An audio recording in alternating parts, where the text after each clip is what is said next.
Hello everybody, it's the Red Shadow here with another part to my PlayStation 2 collection, part 5 if I'm remembering correctly. It's been a little while since I did one of these, so I'm kind of out of the loop on that part, but it's late at night, my internet keeps cutting out, so I couldn't watch any videos, so I thought, you know what, it's time to get back into this. Only have a couple more videos to go and I'll finish off this last collection. So anyway, without further ado, let's go ahead and jump into this. We're going to be starting out with the cues and running through partially into the games that I have that start with the letter S, if anybody even cares about that part of it.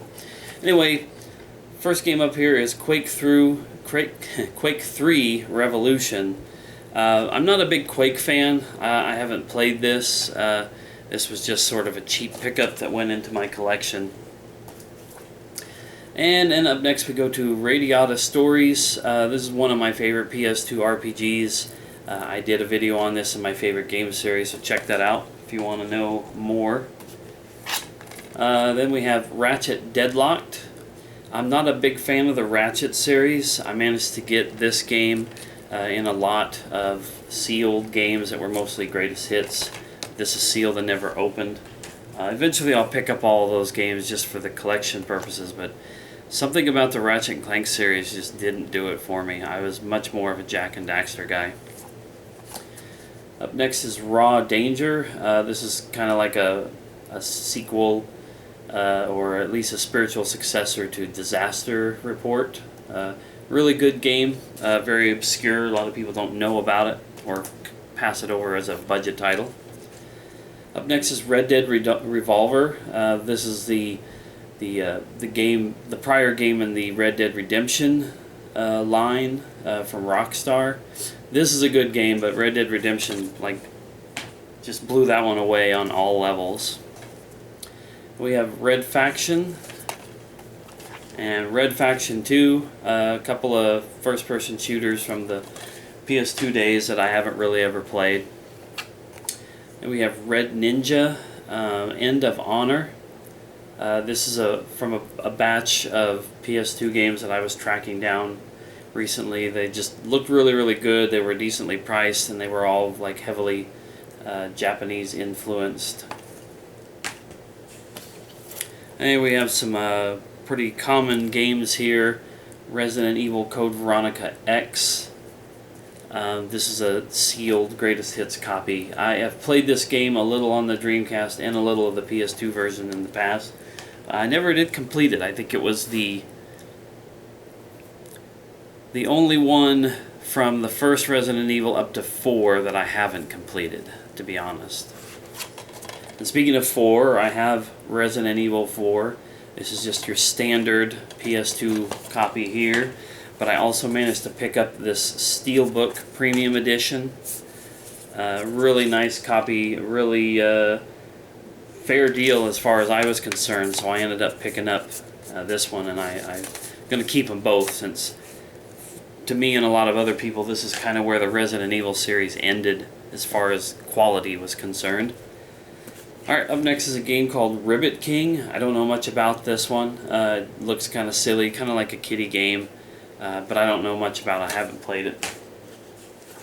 And we have Rise of the Kasai. Hopefully I'm pronouncing that right. This is like a sequel or a successor to the Mark of Kree that I showed in a previous video. Good games. I haven't played all the way through them, but enjoyed what I did get to play. Up next is Rise to Honor, or Jet Li's Rise to Honor. This is a cool game. It's kind of a beat-em-up game starring Jet Li, who I think is really, really awesome. Good game. I haven't been able to ever finish it, though. Rogue Galaxy. This is a very intriguing role-playing game to me. It's a PS2 role-playing game that when I first played a demo for it, I thought it was really, really awesome. I managed to pick it up, but I've never played it. It's one of my, if you followed these videos at all, I love to pick up RPG games that I know that somewhere down the road I'll get to play them, and they'll probably give me hours and hours of fun and entertainment. Up next is Rumble Roses. Just like it says here at the top of the back, all female wrestling.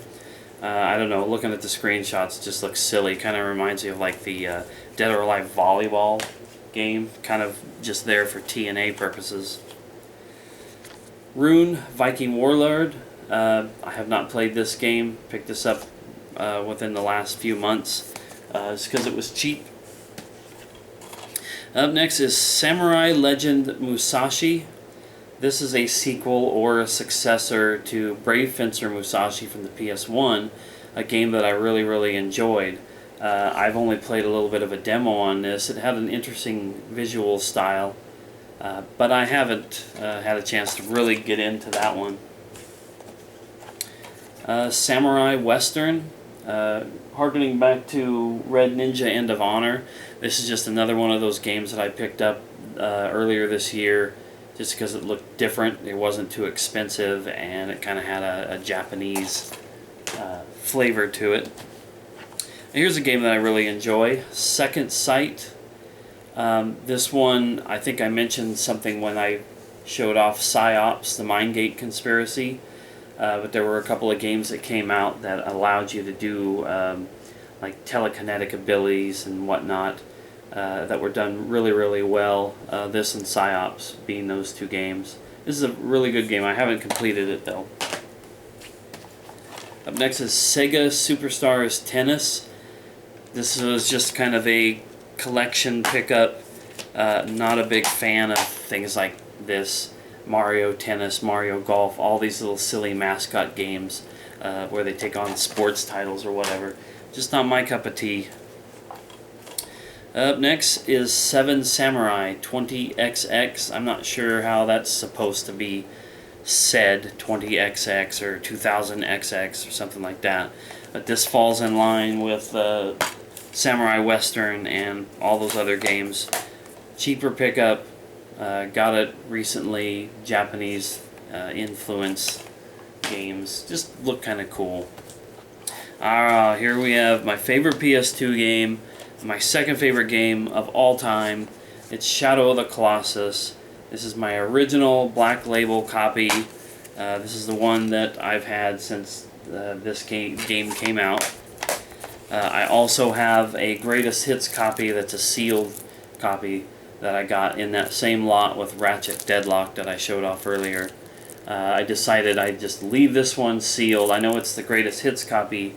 It would be worth more if it was a regular copy, but I play this a lot, and I want to have easy access to it, but I really enjoy having a couple copies of it. And I covered this in my favorite games series, so check that out if you want to know more.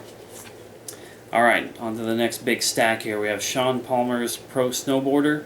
When this game came out, it like blew me away. I was really into it. It's been one of the few snowboarding games out there on any console that I could actually get into. I really don't care for the SSX series. Some of the N64 games just didn't really get me, but this one was really fun and enjoyable back in the day. Alright, up next, and I hope I don't butcher the title of this, it's a lot of words. It's Shin Megami Tensei Persona 3 FES.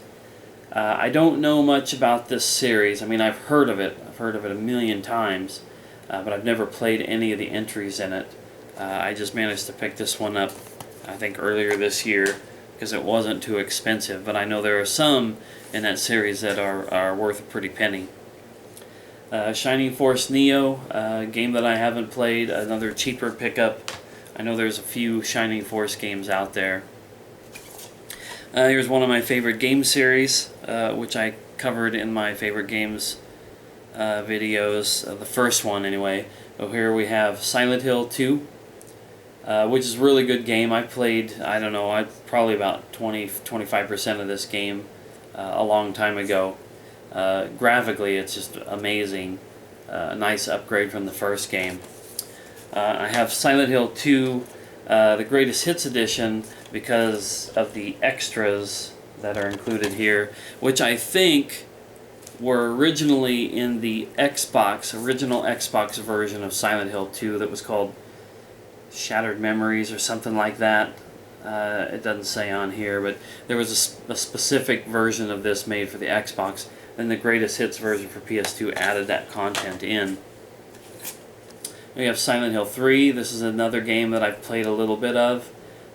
Interesting, you know, the same scary, kind of hard-edged game like all the other Silent Hill games prior to it.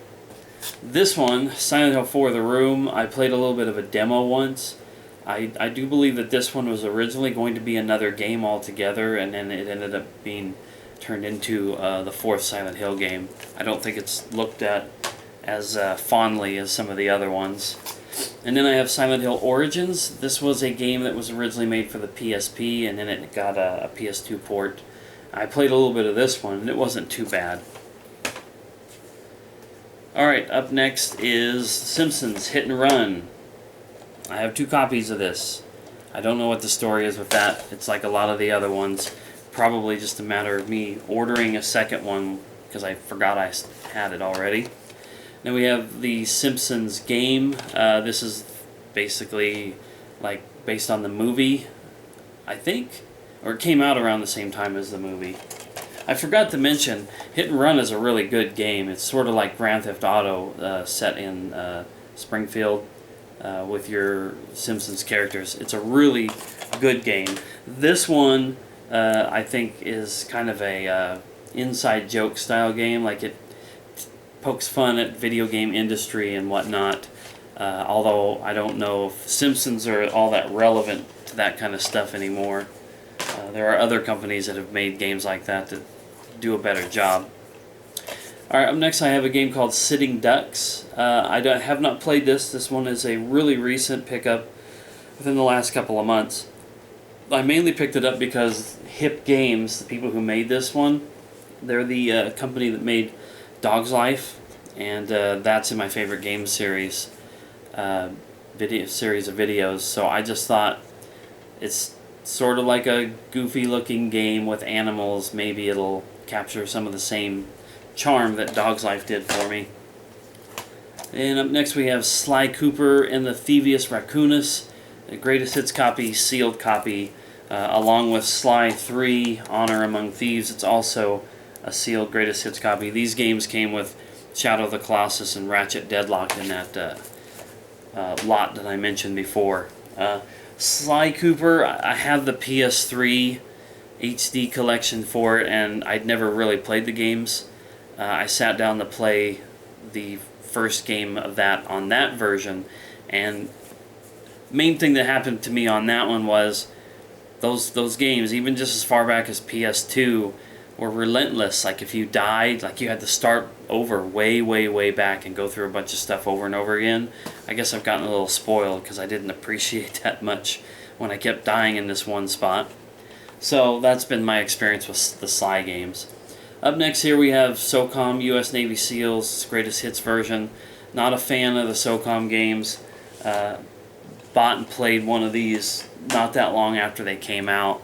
Just found the gameplay to be incredibly slow, and I didn't have the abilities to play online at that time, so all I know is that I played a little bit of the first few missions and didn't care for it. Alright, up next is the Sonic Collection Plus, Sonic Mega Collection Plus, excuse me. This is Sonic the Hedgehog, Sonic the Hedgehog 2, Sonic the Hedgehog 3, Dr. Robotnik's Mean Bean Machine, Sonic Spinball, Sonic 3D Blast, and Sonic & Knuckles, plus 6 additional Sonic Game Gear titles that are not listed on the back of this. It's just a whole lot of the old Sonic stuff. Not that I'm a huge Sonic fan, but some of these old retro collections are pretty fun. Up next is Spawn Armageddon. Simply picked this one up because it's Spawn, but I haven't played it yet. And we have Spider-Man. This is a decent Spider-Man game, but this is the Spider-Man game to own, as far as I'm concerned, like of all Spider-Man games that are out there. Spider-Man 2, roughly based on the second Spider-Man movie, the second Tobey Maguire Spider-Man movie, but also throws in a lot of comic book characters. I did a video on this in my favorite game series, so check that out if you want to know some more of my thoughts on it. Here is Splashdown, Rides Gone Wild. It's It's a mouthful. I picked this one up because Metal Jesus Rocks had it on one of his PS2 Hidden Gems videos, and it's really, really cool. Racing is not really my thing, so I was excited going into it. I played it, I saw why he liked it, but I got bored pretty quickly with it. But it's worth picking up. Up next is SpongeBob SquarePants: Revenge of the Flying Dutchman. I could say that this is one of my daughter's games because she loves SpongeBob, but I actually picked up this one myself because it was relatively cheap, knowing that she would enjoy it, but I like SpongeBob stuff too. I was going to do my SpongeBob laugh right there, but I figure I would screw it up and then I would look silly and I can't really redo this video, so we'll pass that on. Up next here is Spy Hunter 2, and just looking at this case, it's probably not going to come through on there very well, but you can kind of see the wrinklage in that. This is one of the games that came in a lot that I bought like a year or two ago, where almost all the stuff was very obviously water damaged. This was one of the few ones that was worth salvaging because the game itself is fine, but it bums me out to even think about that again. Getting something in the mail like that from eBay. I paid so little for it, it was really hard to complain. Well, anyway, up next here is Star Ocean, Till the End of Time. This would also essentially be Star Ocean 3. This is a really cool game. I've started in on this a few times, and I get so far through it, and it's kind of intimidating because it's such a big and lengthy game. But I really enjoy it, and I love the Star Ocean games, or at least the second story for PS1 was one of my favorite RPGs. But this is a 2-disc set, and it's 2 discs. It has features from the director's cut version of the game that was available in Japan. 2 additional playable characters, new enemies, areas, and scenes, expanded events, all new versus fighting mode. It's a really cool game. I don't think this was the game that had a special demo in it. I think I'm thinking of Dragon Quest VIII. But anyway, I like it because it's got a nice box cover. I didn't even really show that just now as I was looking at it off the camera there. Alright, last probably about 10 or so games, and we're going to start getting into Star Trek. This is Star Trek Encounters. I do believe that this one and the next one I have, which is Star Trek Voyager Elite Force, were pickups I got from a friend of mine, an actual personal local friend. But I don't know much about this one. This one is a shoot-'em-up arcade-style space combat game. This is what so many Star Trek games are nowadays, where you pilot the Enterprise or other ships from the series, and they'll either be shooters or they'll be like strategy style. Those I don't care much for. This, though, is a first-person shooter, so this gets my attention. I actually played a little bit of this, and it was fun, but it's older style first-person shooter, so it was hard for me to figure out what I was doing. Alright, those are my only Star Trek games on the PS2, but I now have the rest. The next 8 games are all Star Wars PS2 games, and a lot of really good ones in here. Starts off with Battlefront, which is a classic, and I'm not even a person that's really into this style of game, like where you're part of a gigantic group, and it's sort of like a MMO/online style game, even though it's not. It's all against the computer, but you spawn in and you shoot as many of the other guys, and there's a counter that ticks down how many people are on your side, how many people are on their side. Whenever you die, you get to respawn in as another soldier, whatever side you're on. I don't know, Battlefront games, if you don't know anything about Battlefront games and you're a Star Wars fan, you need to find the Battlefront games. This Battlefront 2 is another awesome one, especially because this one lets you from time to time actually step into the shoes of some of the Jedi and Sith and whatever else, depending on your side that you're playing on. There's a new Battlefront game being worked on by the people who do Battlefield, the Battlefield series.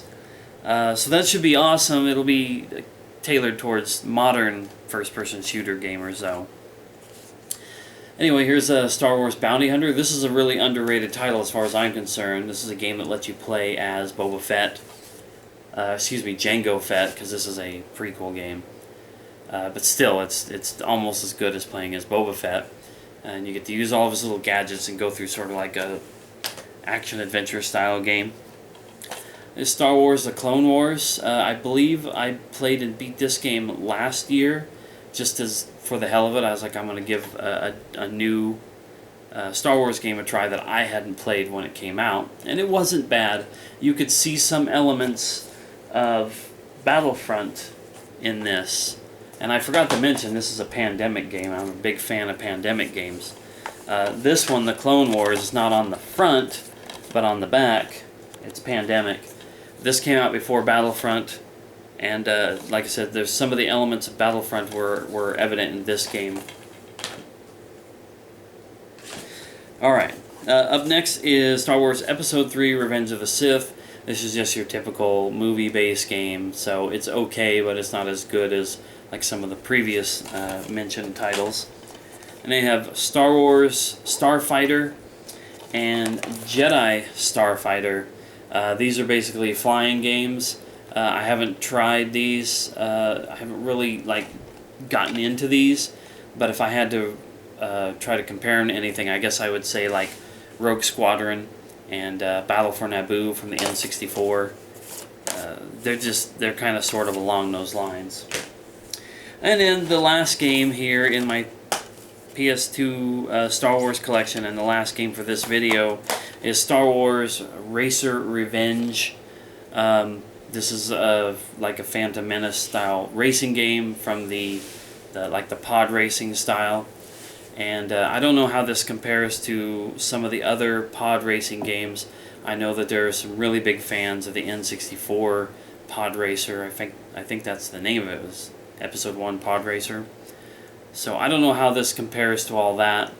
The pod racing thing looks cool, but once again, it's racing, and it's not necessarily my favorite genre anymore. So anyway, that wraps up this particular video. I'm going to say with confidence right now there'll be 2 more parts to my PS2 collection, and then I will have it all knocked out. So thanks a lot for watching, checking out my videos. Hope you enjoyed, and I'll see you in the next part.